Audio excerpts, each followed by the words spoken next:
کیا آپ جانتے ہیں کہ ارطغرل غازی نے ہی دنیا کی سب سے طاقتور سلطنت کی بنیاد رکھی تھی؟ اس نے اپنے 2000 ساتھیوں کی مدد سے ایک ایسی حکومت قائم کی جو 700 سالوں تک پوری دنیا پر راج کرتی رہی۔ اس کی نسلوں میں پیدا ہونے والے سلطان محمد فاتح نے ہی دنیا کی سب سے بڑی توپ ایجاد کی تھی۔ ارطغرل کے ذریعے استھاپت کی گئی سلطنت عثمانیہ نے دنیا کو سب سے زیادہ ویگیانک اور ڈاکٹر دیے۔ راکٹ ٹیکنالوجی پر آدھارت دنیا کا پہلا جہاز سلطنت عثمانیہ میں ہی بنایا گیا تھا۔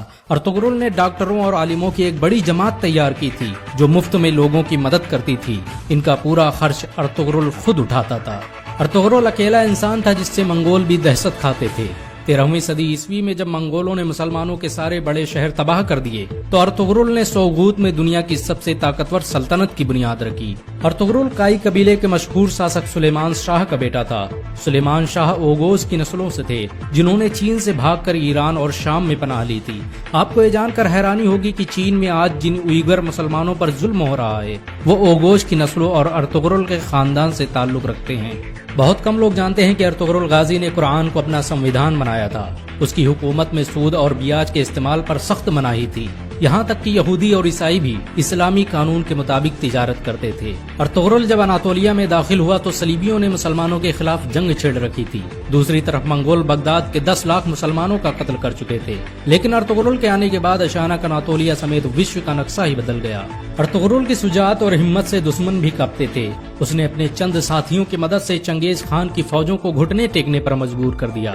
صلیبیوں اور منگولوں کے خلاف ارطغرل کے جذبے کو دیکھتے ہوئے سلجوقی سلطان علاء الدین کیقوباد نے اسے انکارا کی زمینوں کا مالک بنا دیا۔ ارطغرل قرآن کے بنائے اصولوں کے مطابق حکومت کرتا تھا۔ اس کی نظر میں سب برابر تھے۔ یہی وجہ ہے کہ اس سے پربھاوت ہو کر بہت سے لوگ مسلمان بن گئے۔